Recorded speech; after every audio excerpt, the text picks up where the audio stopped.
Assylnaz Amina Symbat Karakat. Birzhan.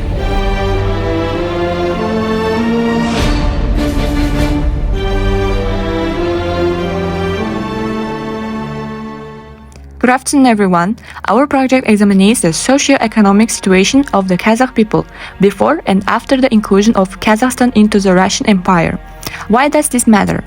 Because this period fundamentally shaped the fate of the Kazakh people, their economy, social structure, and identity, in ways whose consequences are still visible today. Problem statement. We ask three core questions. First, what was traditional Kazakh society like before Russia's arrival?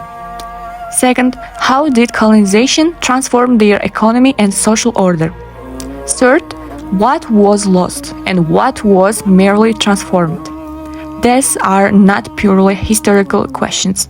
Understanding this rupture helps explain modern Kazakhstan's struggles with pastoralism, land rights, and national identity. Before Russian colonization, Kazakh society was organized around nomadic pastoralism.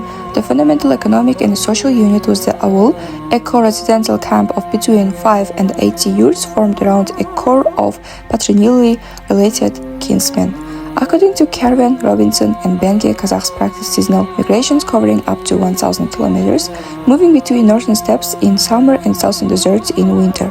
This was a sophisticated system of ecological adaptation to one of the world's harshest continental climates. The social hierarchy consists of bees, clan representatives who negotiated migration routes and arbitrated disputes, bais, wealthy livestock owners, ordinary herders, and dependent clients. Crucially, the system was flexible, wealth was not rigidly inherited.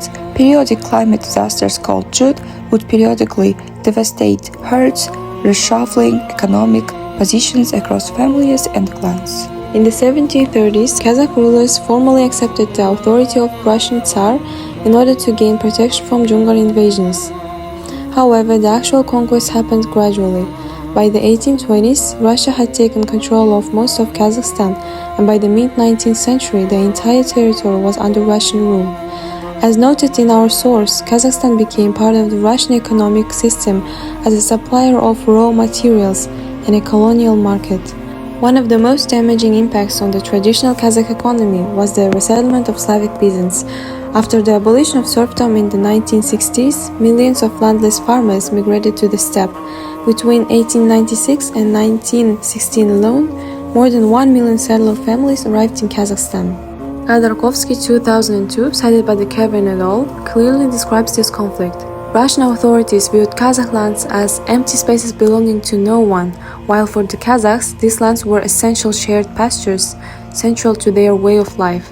As a result, Kazakhs were forced to move south into arid and less fertile regions, which seriously damaged the ecological and economic foundations of their pastoral lifestyle. Social consequences. Colonization also restructured Kazakh society from within. Russian administrators reinterpreted the rule of the beast. Rather than clan representatives managing migration and justice, they became tax collectors serving colonial authorities. As they grew richer through Russian contract, the term "bi" gradually migrated with "by", simply meaning a wealthy man. Traditional political organization was quietly dismantled. At the same time, exposure to Russian and Western education produced a Kazakh intelligentsia. This education class became the foundation for national consciousness, and in 1917 founded the autonomous government Alashorda, the first modern attempt at Kazakh statehood. Resistance was also direct. In 1916, Kazakhs joined a major anti-Tsarist uprising across Central Asia, protesting forced conscription into Russian Imperial Army labor units. This rebellion, brutally suppressed, demonstrated how deeply colonial pressures had accumulated. Soviet rule deepened the transformation began under the Tsars. Stalin's collectivization of 1928-1934 was nothing short of catastrophic. Estimates suggest approximately 1.75 million Kazakhs perished, 30% of the entire Kazakh population, from famine and forced sanitarization. Hundreds of thousands more fled to neighboring republics or abroad.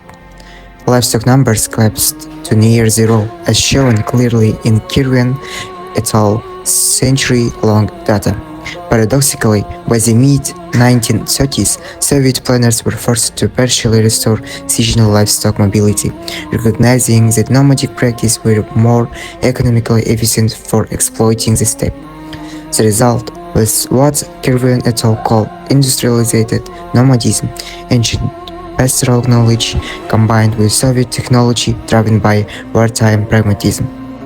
Our conclusions are as follows.